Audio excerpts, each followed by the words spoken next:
What's going on, everyone? Welcome back to another video. If you don't know who I am, I'm Mark. What's good with y'all? How y'all doing today? Wanted to change it up a little bit for y'all there.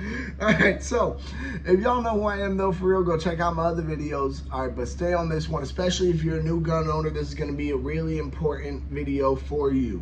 Alright, now some people may disagree. However, I think, you know, everybody in the 2A community, universally, we could just all agree that there are certain qualities that you want to look for your first ever firearm.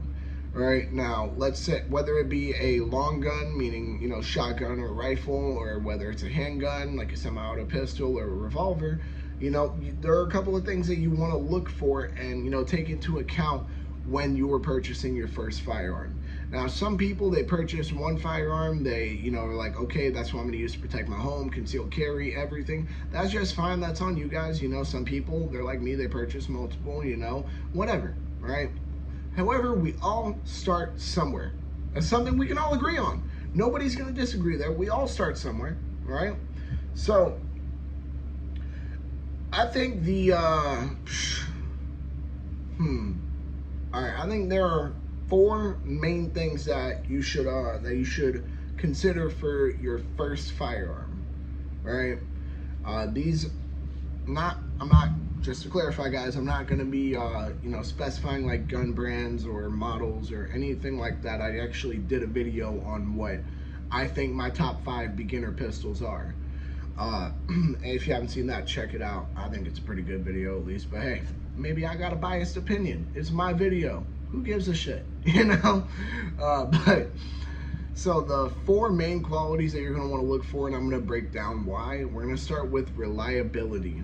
Actually, no, I'm sorry. There are going to be 5 main parts that you want to look for. However, the 5th isn't the biggest loss, and you'll see why. So we're going to start with the most important, which is going to be reliability. So I think it's kind of obvious why you want a reliable firearm. You want a firearm that when you pull the trigger, it goes boom. You know what I mean? You want something that you don't have to sit there and generally deal with too many malfunctions on. Now, this is where I hear, you know, the revolver fanboys just jumping in their seats like, oh yeah, you know, because technically revolvers don't have as many forms of malfunctions as semi-auto pistols do. However, the type of malfunctions revolvers have require more work to fix. So that's why you know what I mean, you gotta weigh them out here. If you can fix a malfunction in 1 second versus any time longer, you know what I mean, you gotta compare that there. You want a firearm that isn't gonna fail you, especially if you're gonna be protecting your life, your family's life. Like if you're just buying a gun to, you know, just own a gun, okay, buy, you know, whatever. All right, it's your money. You're grown. You're an adult. You can do whatever you want to do. All right, not taking that from you. However, you at least want something that's going to work. You want something that's not going to malfunction on you just because of the shit quality it is. Oh, hey girl, what's up, baby? All right, so back to what I was saying before. You know, I didn't get rudely interrupted this time, but you know, she joined in. You don't want to have to deal with some really shitty manufacturing that is just going to break down on you or never work in the first place. You know what I mean? That's not something that anybody really wants to deal with, especially when it comes to their first firearm. That's probably the worst way to get introduced into the firearm world overall. All right, so I think as far as reliability goes, that, you know, is a very obvious and very, very important, you know, requirement that needs to be made when it comes to purchasing your first firearm. As I said, whether it's a long gun or a handgun. Now, next one, and actually I think realistically all of them, you know, can go for a long gun or handgun.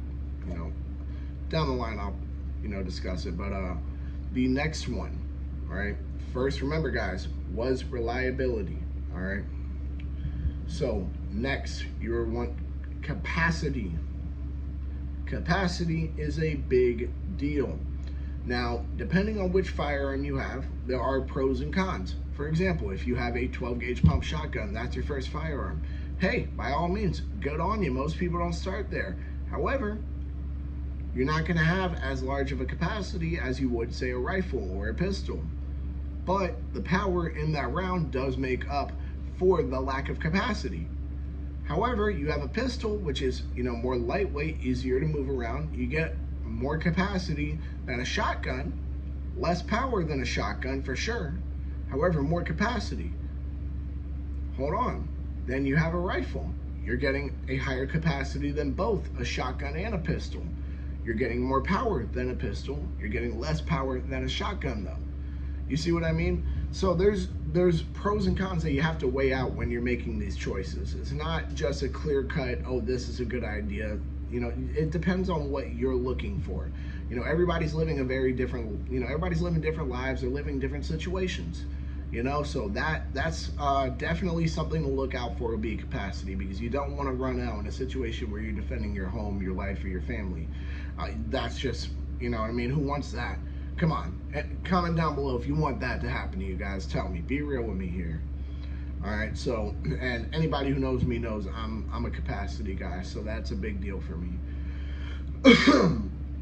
Next, and this one in particular, is more so, I guess, pointed towards, the handguns than, the long guns, but the power of the caliber you choose is another important requirement. So remember, guys, the last two, reliability, capacity. This one is the power of the caliber. Now, I am not the person that says, oh, my stopping power, my big 45 ACP. Not that type of person, guys. Y'all know that. If anybody knows me, knows that I carry a 9mm. I'm about to break some hearts there. Anybody who knows me knows that.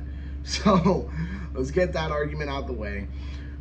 What I'm suggesting is the absolute smallest round I would go would maybe be a 380, and that's only because we've started to get to a point in this day and age where here in America we either are making 380 ACP firearms that have more of a capacity than a Ruger LCP, or we're starting to get we're starting to get access to some of them that we couldn't before. For example, the Glock 20. No, not the Glock 25. I think it was the Glock 28. I could be mistaken. I think it was the Glock 28 though. 10 round 380, I think. Yeah, whatever. Not the point. That is the absolute lowest I would go. The highest I would go, to be honest with you guys, is 10mm. You have a lot of options in between there. I'm sure you're wondering why I wouldn't go for something like 22 LR. Oh, well, it's a low recoil round. Well, here's why. All right, low recoil round, sure, yeah, 100%. However, it was made to, stop small game, not people. So there's that. 22 LR is a malfunction machine, right? Like, not machine, you know what I mean? But it is a jam inducer for sure. It is a malfunction inducer, my boy. So that's something to think about there. You know what I mean? I'm sure some people are like, oh, why aren't you going higher than 10mm? I've heard people comment before, my 44 Magnum will do the job just fine. I mean, yeah, I'm sure it will, bro. I'm sure it will. However, it's also going to do the job just fine of over-penetrating. It's going to do the job just fine of possibly causing damage to your home, other people's homes, other people, making you liable. Who wants that? Who wants that? No one wants that. I don't want that. You know what I mean? So now, of course, this is why I said it more so refers to just handguns. There is technically one long gun round that I would consider not truly a home defense round or really a self-defense round, and that is the 410 shotgun round. Some of y'all may disagree with me. I really don't give a shit. There's nothing you can tell me that's going to change my mind. So let's get that argument out the way. You want to have the right caliber, though. You don't want to have something that's going to, not do the job as far as being too weak, or it's not going to do the job properly by doing too much. You know what I mean? So you definitely want to think about what caliber you are getting when it comes to, just your overall, your one gun. You know what I mean? Like, some people, actually a majority of people, only get one firearm. So with that being the case, I think people should take all this into account, right? So let's go over the last three. We had reliability. We had, what was the second one? Capacity. Then, the third one, power of the caliber, right? Now the fourth one, this one is a very big deal for me, especially if you're going to be using this as your only firearm. This is a big deal because you want a firearm that's going to do it all. In that case, you're going to want something that you can carry, something that you can use for home defense, the capability of accepting a light or attaching a light, excuse me. That capability is so important. Even if you decide not to carry the light, that's understandable. I don't carry a light on my firearm. That is so important just for the fact that you will be able to see what you are shooting. All right, you don't want to hear, you don't want to wake up to hearing your front door slam, right? And you're thinking it's an intruder. You come out, start shooting, and it's a family member. Or it's a friend who's staying over and they, had to deal with a phone call that they, wanted to take outside, whatever. You know what I mean? Like, there's a lot of situations where you don't want that to happen. And unfortunately, people have been sentenced to jail because of situations like that. They might not have even shot the person, but they have been sentenced to jail.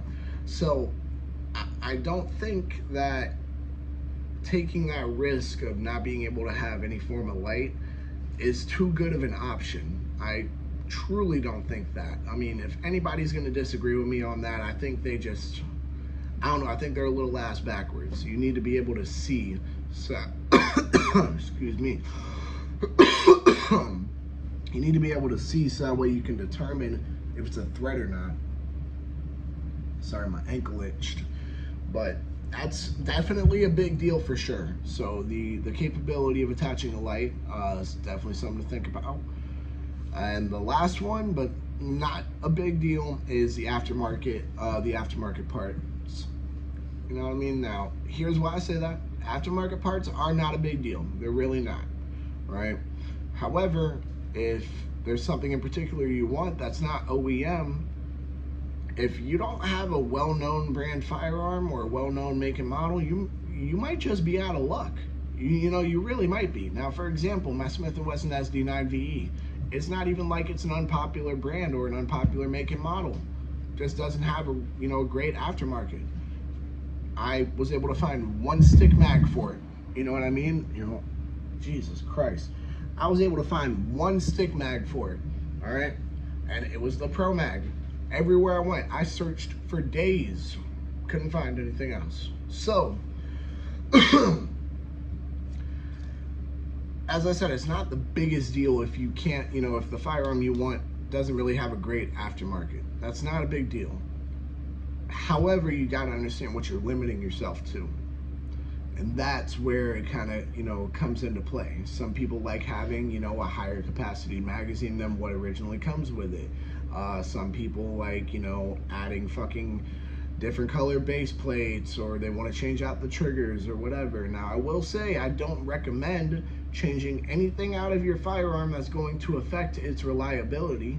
Don't change the trigger or anything like that. If you maybe want to, I don't fucking know, add a new magazine to test it out, okay, yeah, sure, some base plates, whatever, as long as you test it out and it's truly not affecting the reliability of the firearm, I don't see there being an issue. However, I do want to point this out, guys. It will always be a better idea to have an OEM, for example, Glock, than it would to, have one that's filled with aftermarket parts, because the OEM one we know will always work. So with that being said, I think that about wraps it up for this video.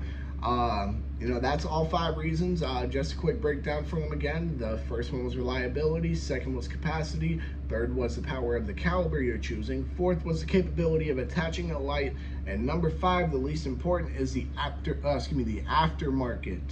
So with that being said, y'all let me know what y'all think below. Comment down below if y'all think I'm missing anything. You know what I mean? If y'all agree with me, if y'all don't agree with me, let me know. You know what I'm saying? Let me know. Y'all make sure to like, comment, subscribe, share, hit that bell. When you hit that bell, hit all.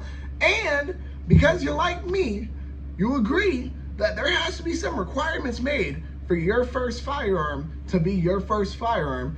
Go check out the podcast channel, Adam's channel, Centerfire Podcast, Gun.tv. Y'all know what the deal is. Y'all make sure to stay legal, stay safe, stay dangerous. Have a good one, y'all. Peace.